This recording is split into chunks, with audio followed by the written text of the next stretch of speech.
¿Qué tal, mis amigos invisibles? Bienvenidos y bienvenidas a la edición de tu programa En la Sonrisa de la Mona Lisa número 118. Son 118 videos que están a su disposición. Usted ya ahorita puede verlos, no hay desperdicios en ellos, porque están narrados y contados y analizados de casos, de circunstancias, de hechos que nos afectan a nosotros. Hoy quiero hablarles sin más preámbulo, agradeciéndole a los que ya se han suscrito y a los que no, que esperan. Apóyenme a seguir llegando, así como hemos llegado a ti, ayúdame a seguir llegando a muchísimas más personas, porque mi intención es empoderarlo con el conocimiento para que sus vicios y opiniones tengan una visión mucho más amplia, mucho más certera de las cosas que nos afectan y que nos importan. Pues bien, vámonos a hablar de presidentes, expresidentes y corrupción. Y justicia, ¿no? Y ley también. Entonces, presidentes, expresidentes, justicia, ley, corrupción. Todos los ingredientes aquí en este programa, en esta emisión. Nuestro invitado de hoy es nada más y nada menos que el expresidente y ahora encarcelado domiciliario Uribe Vélez. Pues bien, como bien todos saben, Uribe es condenado a 12 años de prisión.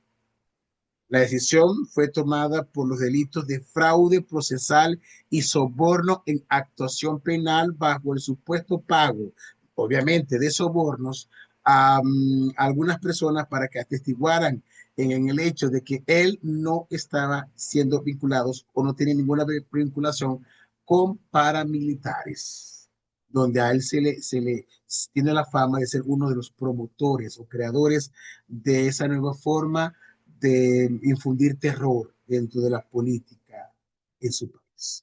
Pues bien, uh, vean, Uribe no es el único que está en la lista, en el callejón, en el pabellón de los expresidentes sentenciados cómodamente desde sus casas a estar allí. En el caso de él, 12 años, en el caso de también reciente de la expresidenta de Argentina, Cristina, Lula también estuvo preso. Bueno, para ustedes contar, hubo un Chantumala también, también. En Perú hubo varios, en Perú hay varios. Y Boluarte también va por ahí. El que estaba anterior a Boluarte también preso, que era maestro. No recuerdo, que era muy peculiar usando un sombrero. No recuerdo. Me dejan el nombre de él en los comentarios. Pues bien, hay una larga lista. A Trump se le sentenció, pero para el caso más difícil se metió en las zonas grises de la forma en que se administra justicia en Estados Unidos. Y pues bien, el hombre se les congeló ese caso. Pero estoy seguro que cuando deje de ser presidente van a despolvorizar ese caso para ver. El hombre se es acusado de 34 delitos que no son para nada un orgullo. Yo a veces me pregunto cómo la gente vota por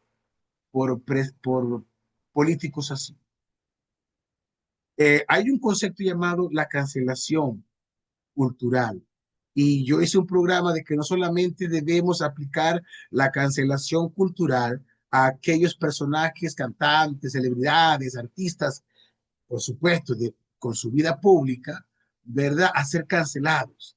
Es decir, si son cantantes, no compran más su música, no irla, ni a su concierto, ni nada. Ni siquiera pedirle un autógrafo si lo vemos por ahí, ¿verdad? Cuando caen en delitos, ¿verdad? Bochornosos. Cuando la ley les mete mano y lo encuentran culpable, unos años presos, después salen. Pero también deberíamos de aplicar la cancelación a los políticos. En Venezuela hay muchos y la gente sigue votando por ellos. Impresionante. Por ejemplo, como el Conde Guacha. yo jamás votaría por el Conde Bocha, ni por ninguno de esos otros personajes que no voy a mencionar. Ya sabemos quiénes son. Ni Radowski, jamás. Ni Leopoldo, ni este otro, ¿cómo es que se llama? Ni ay, el de la Asamblea. Tengo el nombre, se me fue. Guaidó, jamás. A esos personajes hay que cancelarlos políticamente. No hay que elegirlos ni siquiera para jefe de condominio, ni siquiera para presidente de un consejo comunal, ni junta parroquial, nada, nada, nada. No hay que votar por esa gente. ¿Por qué? Porque la gente perdieron no la credibilidad, sino el concepto de confianza política. Y con este sujeto, con el expresidente Uribe, ya perdió confianza política.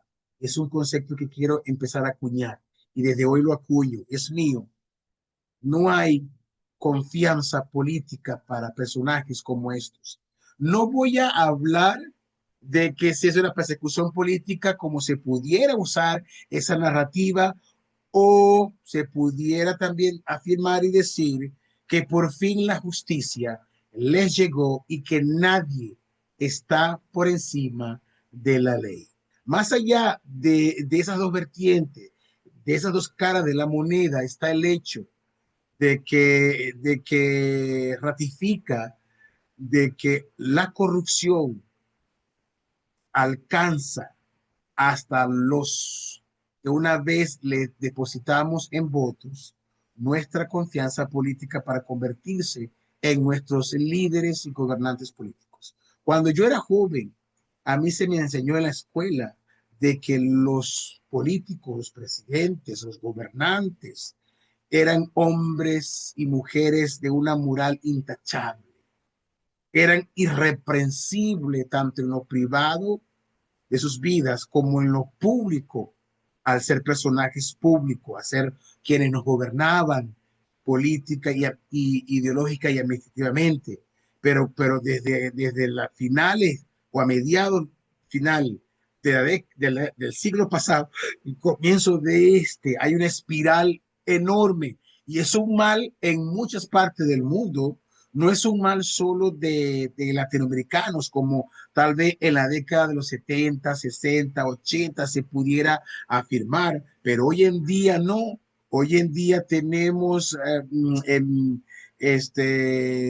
primer ministros en Europa, tenemos presidentes en América del Norte, en América del Sur, en Centroamérica, tenemos en Asia, en África. Es un mal que está dejando en evidencia que hay un quiebre, hay una desmoralización, ya no hay moral en muchos políticos. Y la pregunta es, ¿quién podrá salvarnos? ¿En quién podemos confiar? ¿En quién podemos confiar? Ahorita voy a hablar de Bukele, sobre sus deseos de lanzarse hasta que él considere en una narrativa que es la de él, es su partido, es su gobierno, que fueron los de la gran mayoría, este, eh, ser presidente de El Salvador, ¿verdad? O la otra narrativa, el de la poca oposición, ¿verdad? Como dijo una diputada, de perpetuarse en el poder. No quiero hablar de este tema aquí, pero sí quiero decirle es que hay una decepción general en los políticos que intentan convertirse en nuestros personajes políticamente correctos, llenos y disfrazados de moralidad.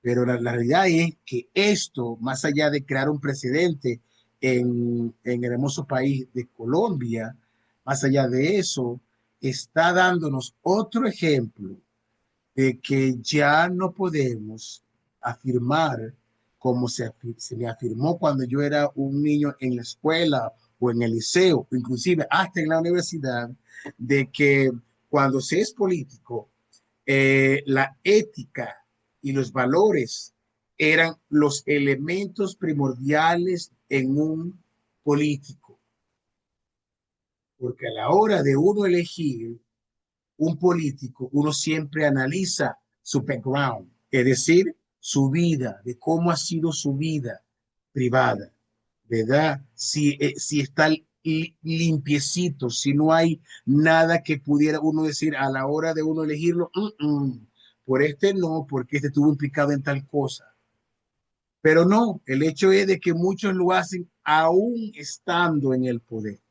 ¿Por qué? Porque estoy seguro que muchos comparten conmigo la idea, y con esto quiero terminar, es que ellos dirán, bueno, yo no voy a ser presidente toda la vida, y yo tengo familia, y a mí me gustó estar en el poder, y voy a tomar todo lo que pueda del poder por debajo, para así cuando yo me retire del poder tenga como también seguir teniendo no solamente poder político ni ideológico, sino también poder económico. ¡Wow!